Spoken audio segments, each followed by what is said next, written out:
Gente, já fiz minhas unhas num rostinho que provavelmente vocês vão ver nos próximos vídeos. Já coloquei minha playlist. Eu quero acabar de ler A Noite das Bruxas hoje. Já estou em 63%. Pra daí eu finalizar o Kindle. Tipo, focar mesmo nos meus livros físicos, mas se der vontade, eu pego uma Helena Ferrante ali e leio também, não tem problema. O sol está se pondo, vou abrir mais a janela aqui desse lado. E boas leituras para mim, para vocês.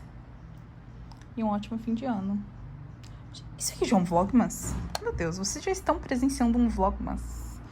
Então, vou colocar até um vídeo com mais temática de Natal aqui. Ai, que felicidade, muito bom. Eu nem acredito que eu tô fazendo um vlogmas, porque, enfim, conto pra vocês, se tudo der certo, amanhã de manhã, pelo menos, sobre A Noite das Bruxas, que eu pretendo acabar. Beijinho! Gente, eu pedi um lookzinho. Isso aqui é shimeji, apesar de estar parecendo muito um pedação de frango. É de cogumelo. Aí temos grão de bico, cream cheese em cima.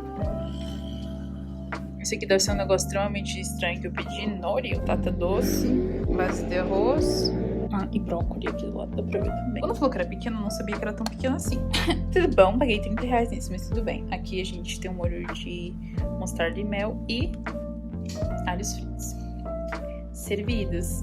Olá, tudo certo? Hoje nós já estamos no dia 10 de dezembro. Provavelmente você está assistindo um vlogmas agora. Não sei. Mas espero que sim. Eu espero que eu tenha conseguido fazer um vlogmas como eu gostaria. Mesmo que tenha alguns takes de novembro, eu realmente não me importo, mas espero que tenha dado tudo certo. Hoje eu vim aqui rapidinho falar pra vocês sobre o que eu achei da Noite das Bruxas, o último livro que eu li no Kindle. Eu estou lendo no momento As Margens do Ditado. Ele tá até aqui para eu continuar de lê-lo agora. Pretendo acabar ainda hoje. Hoje é terça-feira. Hoje é terça-feira e provavelmente não. Terça e quarta eu foco em editar pra sair na quinta. Não sei se eu consigo acabar, eu espero que sim. Vou buscar minha irmã hoje. Ela chegou hoje aqui em Maringá, eu tô muito animada porque a gente vai fazer... Ai, tava esperando muito por essas semanas com a Bru aqui. Faz muito tempo que ela não vem. Minha irmã já morou comigo um tempinho, voltou pra minha cidade de Natal. E agora ela veio passar uma semana aqui comigo. Faz muito tempo que a gente não fica juntas aqui, sabe? Tem os nossos rituais em Maringá. Ai, tô muito animada. Então, antes de buscá-la, eu decidi falar aqui pra vocês rapidinho na minha hora de almoço sobre o que eu achei da Noite das Bruxas. E assim, gente, como eu disse pra vocês, eu estava lendo mais um livro da Agatha Christie, quero ler alguns outros dela ainda. Acho que deu pra perceber, né, que eu vim de uma sequência de livros dela, desde o Assassinato de Mr. Ackroyd até aqui, e tenho previsão pra ler outros livros também. Mas eu tô sentindo, eu acho que eu disse isso, ou não consegui finalizar minha linha de pensamento no outro vlog, de que eu acho que os livros do Kindle funcionam pra mim como um escape da ressaca literária. E às vezes, ao invés de seguir pra frente nos livros físicos, eu fico parada nos livros do Kindle. Então, tô tentando ter, assim, um balanço, sabe? Um equilíbrio entre um e outro. Então, eu já não vou mais pegar o Kindle esse ano, eu espero. Mesmo que eu vá levar ele pra Moreira, né? Caso eu acabe o livro que eu vou ler lá no Natal, que eu já disse pra vocês que vai ser uma canção de Natal do Charles Dickens, eu ainda quero focar nesses dois aqui pra eu acabá-los antes de ir pro Natal, né? Que seriam a Ilha da Helena Ferrante, Os Margens do Ditado e também o Helena do Machado. Eu parei lá naquele mesmo lugar também, na página 45. Mas tá legal, tô gostando, já sei de basicamente tudo que vai acontecer, mas a gente vai ler eles depois. Dito isso, vamos falar um pouquinho sobre A Noite das Bruxas da Agatha Christie, que já vou logo avisando, não é um dos livros canônicos dela. Acho que eu já falei sobre aquela lista de melhores livros dela pra vocês, e A Noite das Bruxas definitivamente não se encaixa. Comecei a lê-lo lá no início de novembro, acho que muito por querer estender essa temática de Halloween, o que não deu muito certo, né, gente? Porque se o que você busca aqui nessa obra é uma temática de Halloween, como eu estava esperando, você tá muito enganado. Isso aqui vai ser só o pano de fundo pra história, não vai ter elementos que tragam o Halloween aqui presente, é uma festa de Halloween e só isso. É no início da obra e depois o assassinato decorre nessa festa, mas assim, nada mais que isso. Esse é o único referência ao Halloween aqui na obra, não tem nada forte, não tem atmosfera, nada. É muito mais focado em outros aspectos que eu vou falar depois, inclusive um simbolismo mítico que eu não consegui fazer uma ligação tão óbvia na obra. Acho que a mitologia ficou muito forte nessa obra de alguma forma, mas isso não se encaixa com o Halloween. Depois eu converso um pouquinho mais sobre pra vocês. Mas foi nesse momento que eu li. Então, ao decorrer de dezembro, eu fiquei nessas 3 leituras intercalando, mas não tinha acabado nenhuma até acabar a Agatha Christie agora em dezembro. Então, novembro não foi um mês muito forte de leituras. Acho que foi até por isso que eu comprei Kindle 1, até meio inconscientemente. Eu sinto muito que foi por conta disso, foi porque eu estava numa ressaca, eu só queria comprar algo que me fizesse lembrar a vegetariana, que eu pudesse ter uma leitura parecida nos próximos meses, enfim. Vamos ver o que será agora só com os livros físicos em mãos. Sem mais delongas, resumo sobre a Noite das Bruxas. Tudo vai ficar em torno aqui nessa história de um vilarejo chamado Woodley Common, e lá tá tendo uma festa de Halloween. Do início é isso que a gente entende, mas não é uma festa em si, a gente vê sendo descritos preparativos para essa festa. Então, durante os preparativos dessa festa, a gente vai seguir na terceira pessoa a Ariadne, que é uma escritora de romances policiais. A gente tem essa noção de que é a própria Agatha Christie tentando se autodescrever em alguns momentos, o que é muito legal. Tem até um momento que perguntam pra ela, por que a etnia do seu detetive é de tal... Mas não era etnia belga como a do Poirot, era uma etnia mais aleatória. Aí ela fala, não sei, não tem motivo nenhum, já citando o porquê ela descreveu e descreve o Poirot como belga, né? Criou o Poirot dessa forma, e não como francês, que é o que a maioria das pessoas acham, já que ele viveu por muito tempo na França. E a Ariadne tá lá nesse contexto, nessa festa infantil de Halloween, muito aleatoriamente, a gente não entende muito bem o porquê. Ela tá na casa de uma amiga, que ela conheceu nas Ilhas Gregas durante uma viagem. Essa amiga tem uma criança, uma filha, então todas as mães, né, a maioria delas, estão lá ajudando nos preparativos dessa festa de Halloween infantil, mas nem a filha da menina foi na festa, tipo assim, sabe? É uma coisa muito aleatória e muito jogada, e é uma coisa simples, né? Uma dessas coisas mais legais que a gente vê nas obras é que um assassinato acontece do nada, não é num beco escuro, no meio... Não, pode ser numa festa de Halloween aleatória em que você tá indo e você presencia um assassinato. A casa onde tá sendo sediada essa festa infantil de Halloween é da Rowena Drake, que é tipo uma matrona da cidade. Eu sinto muito aquela vibe de mãe marista, mãe daqueles rotarianos bem chatos e riquinhos da cidade. É bem essa vibe aí que eu sinto da Rowena Drake. E é uma casa muito grande, numa pedreira, que tem um jardim maravilhoso, enfim, que ela herdou da sogra, que morreu há pouco tempo, acho que uns 2 anos. Tudo começa quando uma criança chamada Joyce Reynolds, chega ali, naquele momento em que tá todo mundo reunido ali, tudo na sala, e diz, né, em meio a conversas que elas estão tendo ali com a escritora de romances policiais, que presenciou um assassinato. Eu já disse pra vocês, né, que esse é o início da história, o start da história. Porém, obviamente, ninguém acredita na Joyce.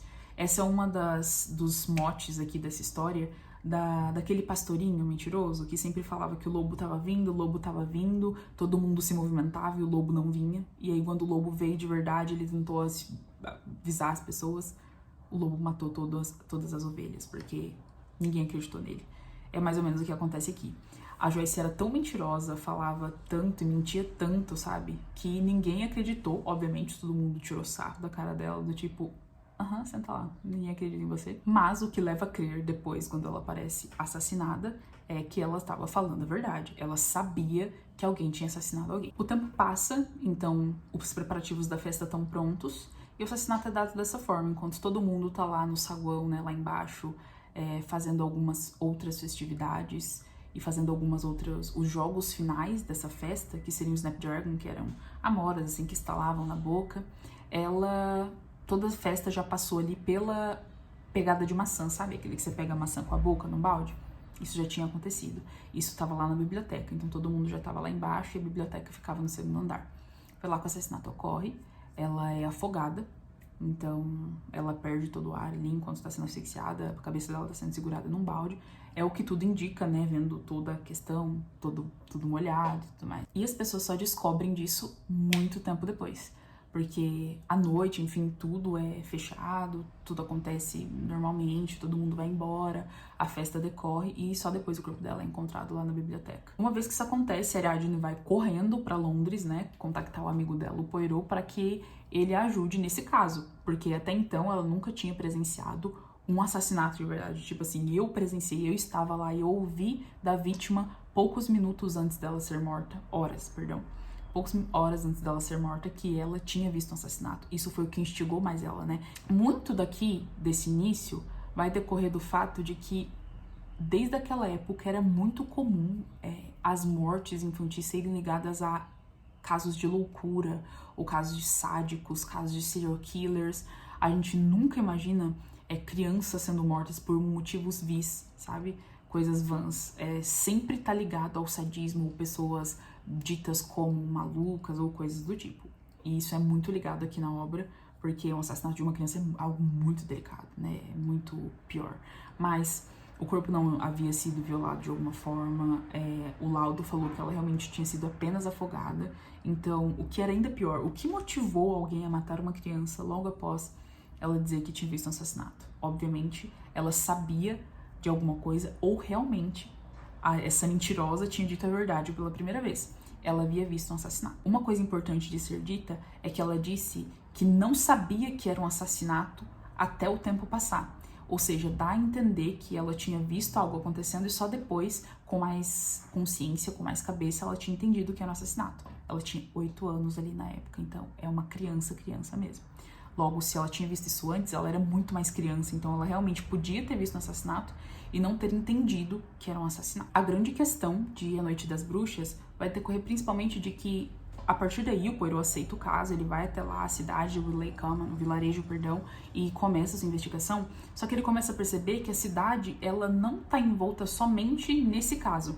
A cidade tem alguns outros assassinatos que aconteceram nos anos anteriores, e ele começa a investigá-los porque eles acham que, de alguma forma, isso tá interligado. E todas as pessoas diziam a mesma coisa pra ele. Ela era uma mentirosa, não acredite nela, é só isso. Provavelmente foi um sádico ou algum adolescente que a matou. Todo mundo achava que era um dos 2 adolescentes meio rebeldes que tinham lá. E o Poirot, dá pra gente perceber que ele não tinha esse mesmo feeling, ele não sentia isso, não achava que essa era uma motivação plausível pra alguém matar uma criança, e também não desconfiava dos adolescentes que estavam lá. Apesar de rebeldes e tudo, não era o perfil deles isso a gente já vê de cara, assim. Então esses crimes são desconectados, né? Ninguém nunca achou um paralelo entre eles, mas o Poirot tinha aquele sentimento de detetive, de tem algo aí. Então esses crimes paralelos que não tinham uma ligação um entre o outro, eram basicamente a morte de um homem por, enfim, acho que foi esfaqueamento, quando ele saía de um bar, o desaparecimento de uma au pair, a morte de uma professora por estrangulamento assim que ela saía da escola.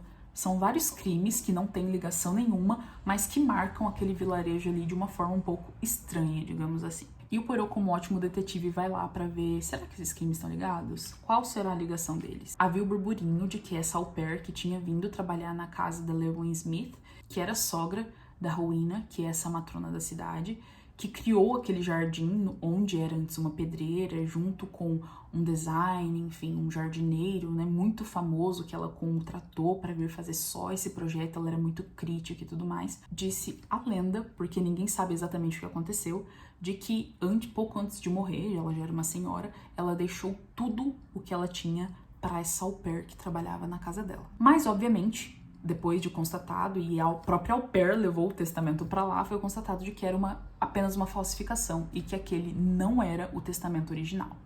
Então, essa au pair fez uma falsificação, entregou para os advogados viram que era uma falsificação e descartaram a hipótese. E assim, a au pair fugiu de volta para o país de origem. Essa é a história que tinha se contado. A gente vai descobrir que tem muito pano para manga ao decorrer da obra, que não foi tão simples assim, ou, na verdade, não é tão complexo quanto parecia. Mas é muito engraçado que os sentidos apurados do Poirot deram a entender que, pelo menos, esse assassinato, sim, tinha alguma coisa a ver ali com a obra. E foi muito, muito legal, porque a gente não consegue entender de início onde fica esse link, mas depois a gente vai entender e é realmente surpreendente. Será que era uma falsificação? Será que essa mulher não tinha passado tudo pra au pair? Mas por que a au pair tiraria tudo da Rowena e do seu marido?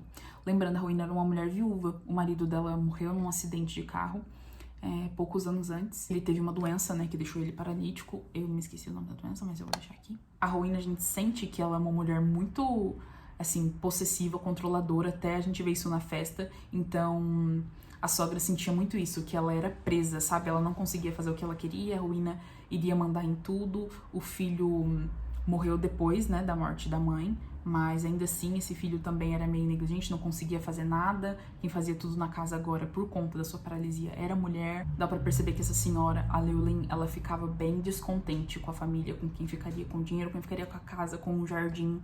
Então, talvez esse testamento fosse realmente verdadeiro. O decorrer da história vai ser o Poirot desvendando e desenterrando esses vários assassinatos, né, ou essas incongruências, como o desaparecimento dessa au pair. Também a gente vai ver um pouquinho mais sobre as crianças dali, né, entender melhor quem eram essas crianças. A Joyce, que morreu, tinha 2 irmãos, a gente vai entender melhor essa família, como essa família era, como essa família estava. E a gente também vai encontrar vários outros personagens a não ser esses, gente, como o detetive Spencer, que é quem o Poirot vai contar ali no início, desde o início da obra, para entender melhor sobre aquela cidade. A irmã dele também, que é uma peça-chave lá no fim, porque ela começa a ter um ponto de vista, né, da terceira pessoa onisciente, que é quem narra, começa a narrar sobre os movimentos dela, sobre o que ela vai ouvindo da cidade, e assim a gente vai descobrindo algumas coisas também. O Michael é o jardineiro, é esse designer lá, enfim, de exteriores, né, de jardins, que chegou lá para ajudar essa senhora, e ele fica lá nesse jardim, porque basicamente ele herdou, né, no testamento original da senhora, a casa ali no jardim onde ele construiu, em que ele construiu. Então ele tem tipo um chalezinho ali na pedreira, e é descrito como um homem imensamente lindo, um homem assim, sabe, um Dionísio. É aí que entra a mitologia que eu falei. Parece que esse jardim tem um ar encantado, ele parece Dionísio. As crianças que brincam lá são extremamente angélicas e parecem ninfas, entende? É toda uma questão mitológica em volta da obra, da qual não consegui entender. Eu realmente achei que foi bem desconexo trazer isso pra obra, e aí a Noite das Bruxas e o Halloween e muitos personagens. Eu particularmente não consegui criar um vínculo real com a história, porque era muita coisa acontecendo e você não conseguia entender o tema, a temática, a ambientação, como você devia se sentir sobre a obra. Acho que isso ficou um pouco perdido. Também entram alguns advogados, porque tanto sobre a falsificação, tanto sobre aquele caso do advogado assassinado, entram bastante pessoas da cidade, como a senhora que interpretou a bruxa ali, que era realmente uma cartomante de verdade, né, uma bruxa de verdade, considerada ali na cidade. Alguns senhorzinhos com o qual o Poirot conversa. Então tem muita coisa, muitas camadas, muitos personagens e muitos suspeitos. Porque haviam muitas pessoas nessa festa, muitos adultos, mas era uma casa que estava aberta ao público naquele momento dos preparativos. Muita gente entrou, muita gente saiu, e professoras também. Haviam muitas professoras lá, né, professoras dessas crianças, e é uma das coisas mais importantes aqui, porque além dessas professoras estarem presentes, as professoras conheciam todas as crianças ali, e havia também o caso, como eu disse, daquela professora anterior que havia sido estrangulada, assim. Então, pode até parecer confuso na hora de eu explicar aqui pra vocês, mas é exatamente confuso pra gente. Eu tenho que explicar pra vocês dessa forma, por quê? Porque nós olhamos simplesmente pro fato isolado de que o assassino estava lá naquela festa. Se ele não estava presente ali, ele apareceu naquela festa. O Poirot, ele já expande a mente dele para outros âmbitos, então, beleza. Mas e esses casos antigos? O que eles têm a ver aqui na obra? Então, o fato isolado da Joyce, assim, da morte dela, fica em segundo plano durante a maioria da obra. Eu sinto que isso funciona bem em livros investigativos, tá, gente? A gente ficar sempre atrás do investigador, da pessoa que tá vendo. Geralmente não é um problema. Aqui foi.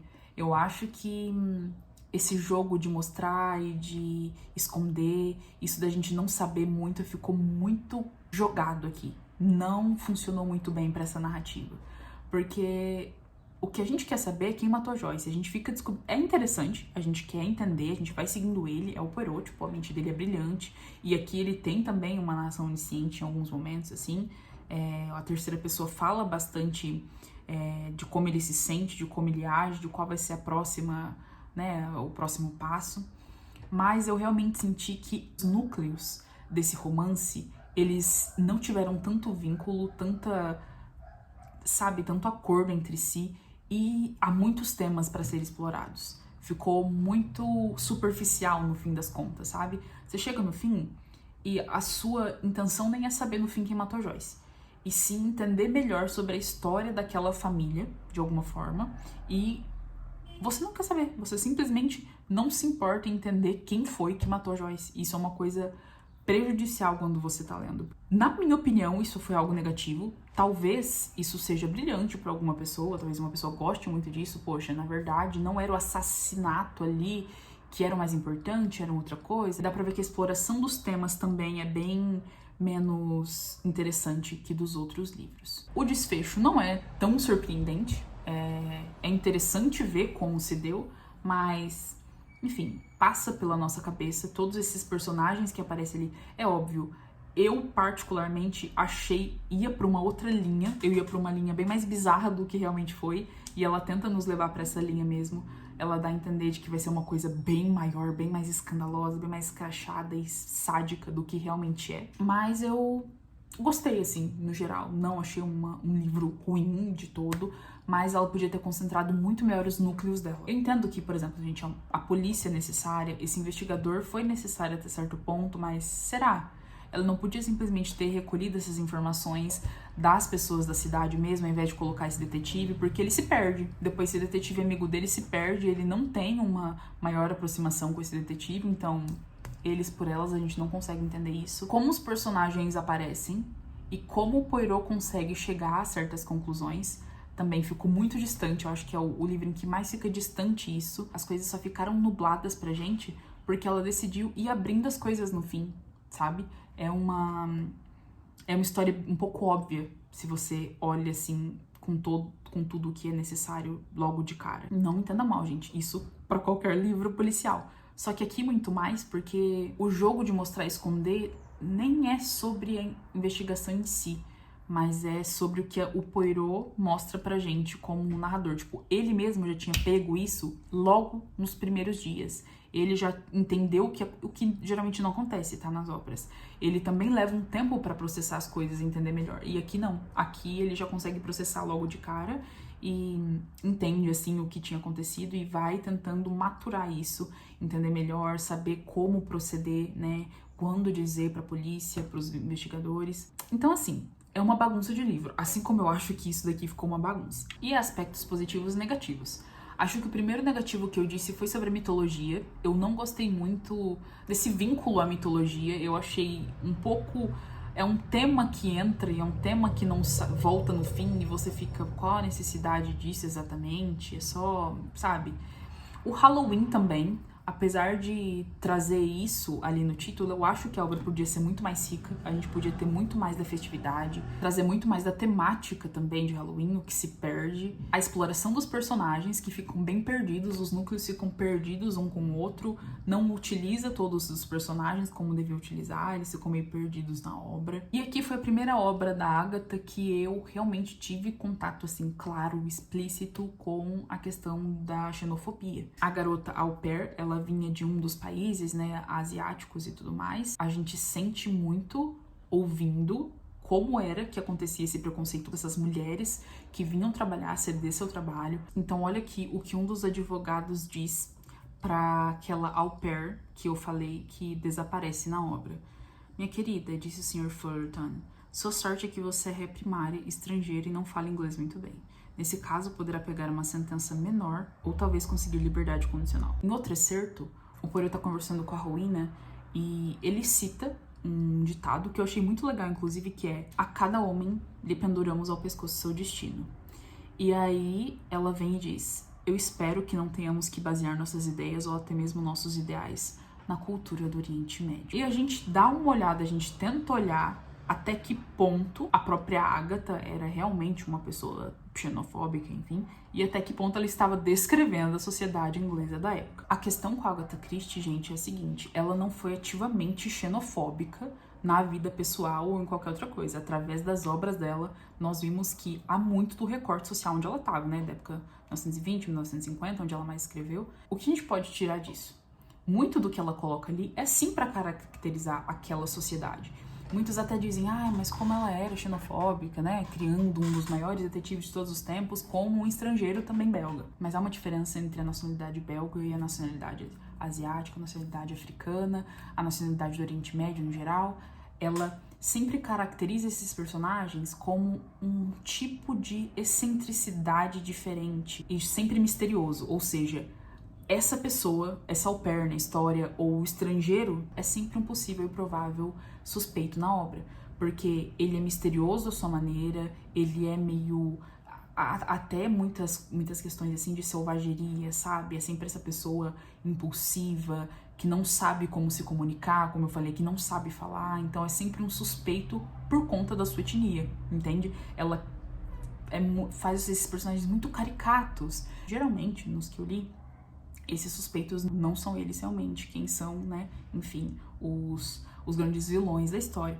Mas a gente consegue ter esse olhar de tipo, por que é sempre essa pessoa que é tão caracterizada dessa forma? Porque ela é sempre suspeito? Porque ele tá sempre à margem desse mistério, dessa excentricidade. Gente, tem várias camadas aqui. Nessa questão aqui, o Poirot, ele tem como estrangeiro, o Poirot, ele assume uma postura de tipo, ok, apesar de você ser uma pessoa extremamente limitada, preconceituosa e eu não estar de acordo com o que você está dizendo, vamos lá. Então, aqui realmente é uma fala, nesse momento, que entra na obra para demonstrar uma certa nocividade dessa mulher. Como ela também era uma pessoa rancorosa, como ela era uma pessoa limitada mentalmente, sabe? Porque o Poirot é um estrangeiro e ele consegue ver isso e ele lida com ela como se ele estivesse lidando com uma criança que não entende do mundo como ele é. E aqui não tem, gente, como a gente negar de que a construção da Agatha Christie, assim como a construção de qualquer outra mulher na época, né, dos anos 20, era assim. Não tem como negar. Não tem como negar que não havia xenofobia na Inglaterra, que ela não foi atravessada por esses preconceitos. Ela foi. Hoje em dia, a gente assume as obras da Agatha como obras com um teor xenofóbico altíssimo.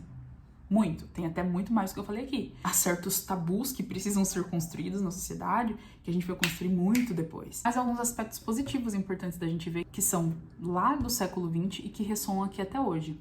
A gente vai falar muito sobre aparências por conta dessas questões, né, de testamento e tudo mais. Volta a ambição de novo, essa corrida atrás do dinheiro.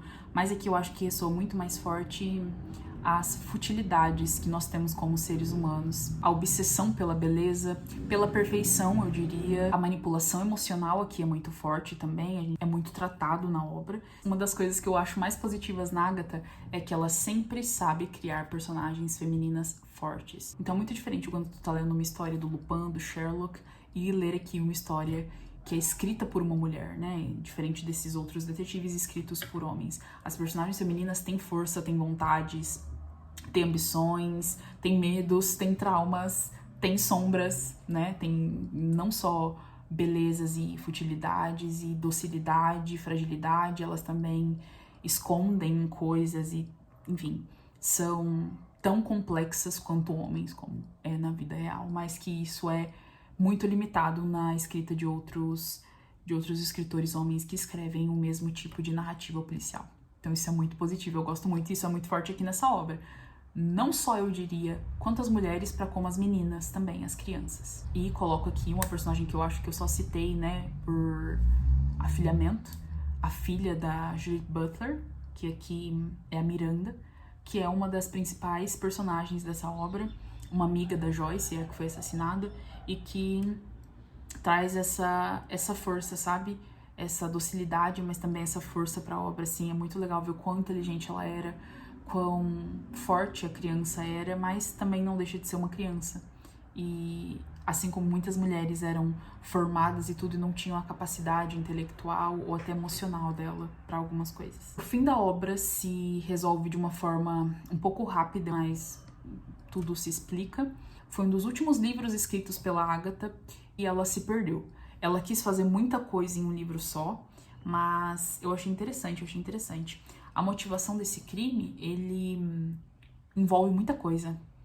Outra pessoa morre na obra, não vou nem citar quem, e é pela mesma motivação inicial, e a gente percebe o quanto as pessoas criam cenários em sua própria mente e fazem disso uma realidade, sabe? O quanto é prejudicial criarmos obsessões tão fortes na nossa mente que a gente não consegue observar a realidade. E também, por fim, um enredo bem intrincado, ele é bem fechadinho, só que aqui eu senti esse desfecho feito de uma forma muito caricata, eu achei muito clichê. O jogo de mostrar e esconder, ele é legal quando você acaba e percebe, tava tudo aqui na minha cara.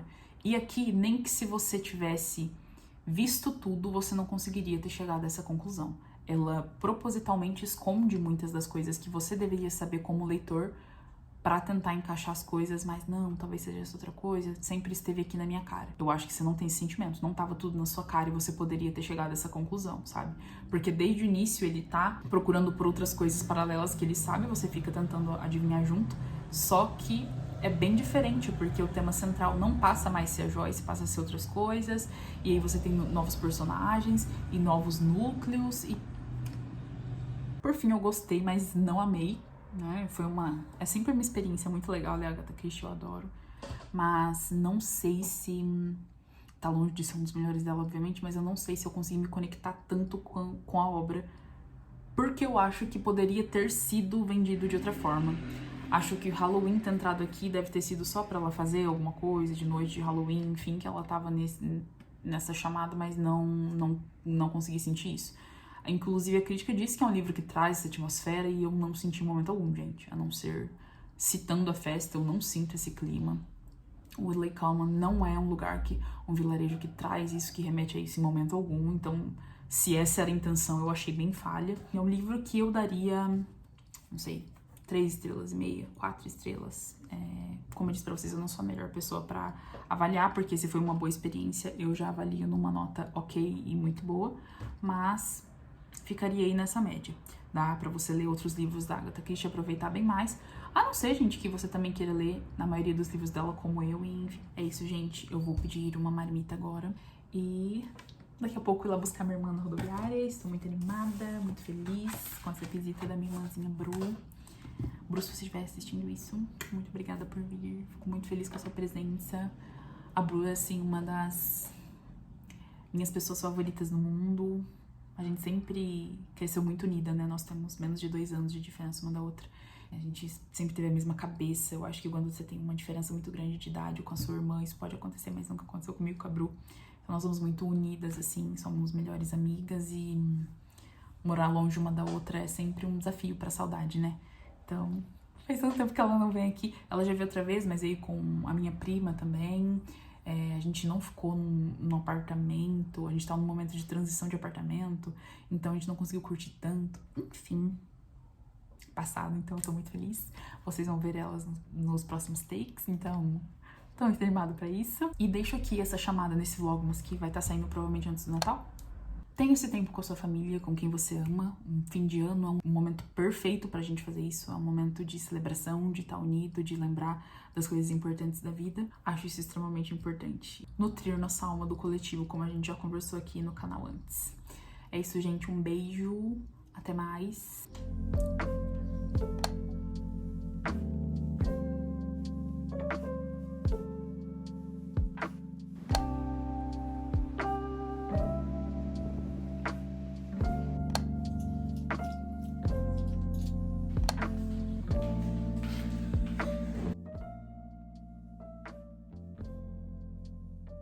Estou fazendo as cartinhas de Natal desse ano para presentear as pessoas queridas.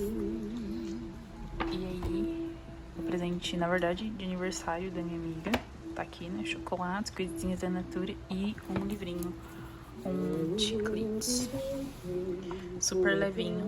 Parece ser muito legal. Eu gostei muito, inclusive, depois eu vou falar pra isso o que ela achou pra eu ler. Fica a dica pra você que tá assistindo esse vlog agora e que ainda não presenteou as pessoas, tanto no Natal, nos amigos secretos ou festas, aniversários, com livros. Eu acho ainda mais pra nós leitores, um presente muito bonito, assim, e pode criar aí no seu amigo, parente, próximo, colega, amigo, uma ponte para que ele leia mais. É isso.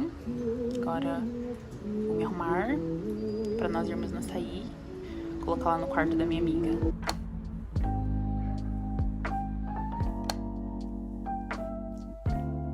Gente, isso não é um teste. Eu acabo de ganhar um microfone extra, mega, ultra, super profissa do meu namorado.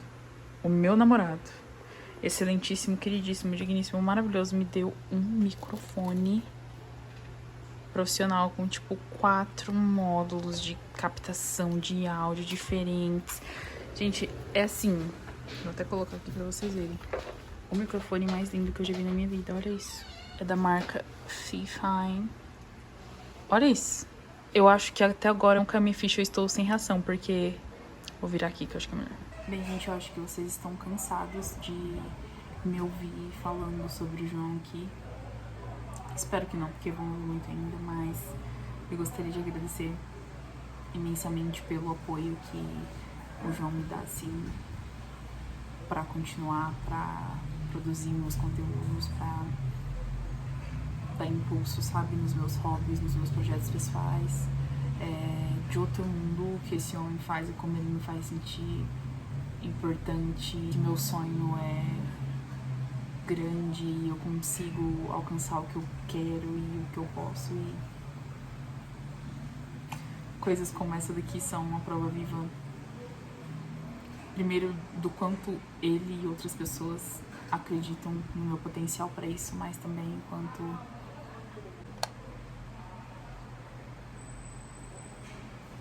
não vou me emocionar, mas nós compartilhamos as mesmas alegrias e os mesmos sonhos.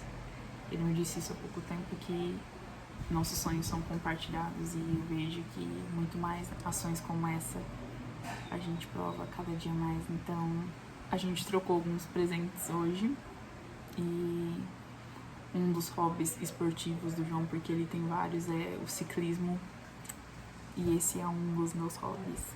Aqui é a gravação de conteúdo, então eu dei um capacete pra ele e ele ficou extremamente emocionado, eu fiquei extremamente emocionada. O meu emocionado é travar e simplesmente não conseguir falar nada, logo eu sei. Eu tô, assim, muito emocionada, tipo, é uma sensação que eu estou ansiosa o tempo todo, porque é muita coisa dentro do peito.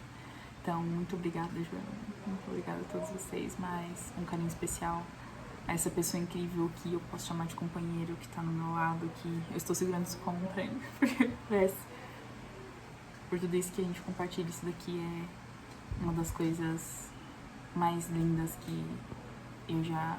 Não pelo material, mas sim pelo que isso representa, pelo amor que a gente compartilha e pela vontade de fazer um outro crescer. E eu vou fazer honrar cada áudio gravado e captado nisso daqui. Muito obrigada, meu amor, eu te amo muito. A partir de agora vocês vão ver igual a Jan Books, desse jeitinho aqui gravando, ó. Gente, então o que eu acho bem podcaster, ou assim, deixando ele na mesa, aqui, bem pertinho, falando dessa forma, o que é muito chique, gente, olha isso. Não tô nem acreditando. Tá muito lindo. E eu acho que eu posso atualizar vocês agora já, que eu estou nesse momento muito feliz de vitórias, que a minha irmã está aqui em Maringá, como vocês viram, e eu não consegui editar tanto, porque a gente tá vivendo muitas coisas legais. Eu quero dar todas as experiências que eu acho possíveis, estão ao meu alcance, né, pra Bru e tudo que tá aqui. E eu acabei de sair do açaí com o João, com a Bru. A gente veio, a gente curtiu um tempinho junto antes dele treinar, foi maravilhoso. Então...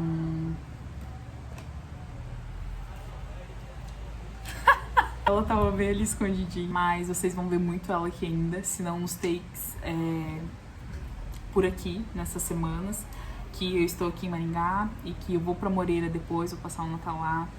E é isso, gente, eu tô muito feliz, tô vivendo momentos maravilhosos aqui com a Bru, uma pessoa que eu amo muito. Eu lembro muito, assim, de no terceiro episódio, vlog, em que ela, ai, mano, já vai sair, já tô esperando, e tipo, eu nem tinha tanta vontade, assim, de continuar e de fazer, tipo, não era preciso fazer naquela semana, porque não tinha ninguém esperando, mas tinha alguém esperando, e era minha irmã, e era o João, as pessoas que mais se dedicaram, assim, pra me ajudar e pra me fortalecer aqui nesse ofício que me faz muito feliz. Então, muito obrigada, Bruno. Muito obrigada, João, por estarem comigo sempre. Amo muito vocês.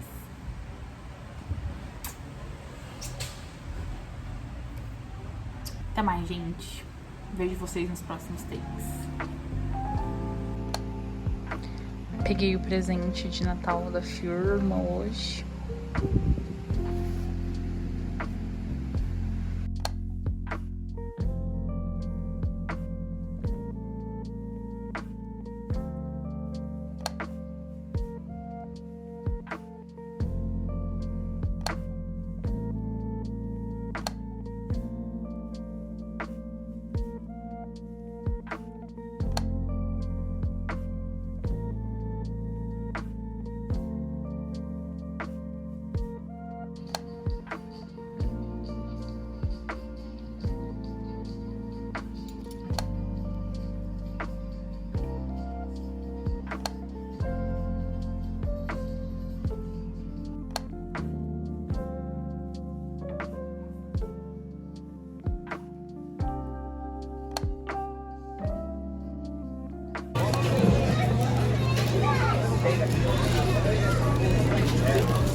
Esse aqui, no caso, é um lagarto do Brasil.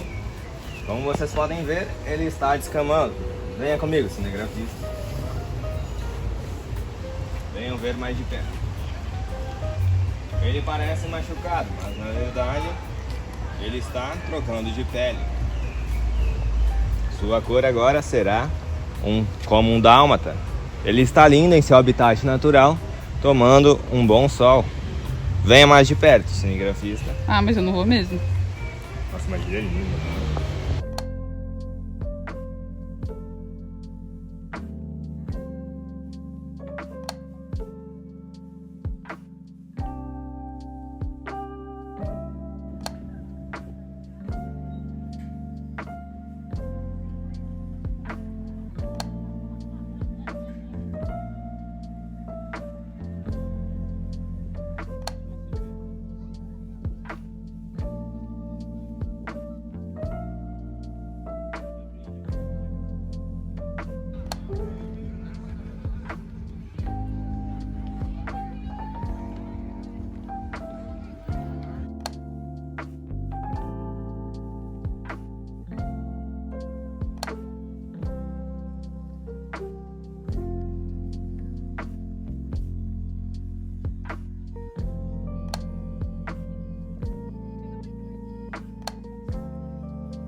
Acho que eu já falei sobre aquela.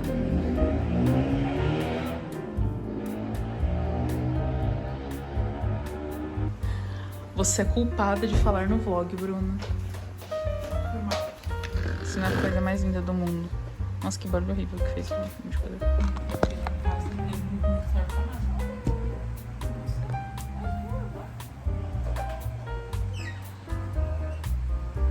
Segunda vez hoje, hein? Isso é muito lindo. Aí eu posso colocar o meu tripé, porque eu já estou chique, né? O mostrador também. Mas eu posso colocar um tripé e ficar exatamente aqui. E daí, obviamente, eu vou dar volume aqui pra mostrar bem no microfone. Bem lindo assim. E deixar ele aqui do lado, meio podcaster. Gente,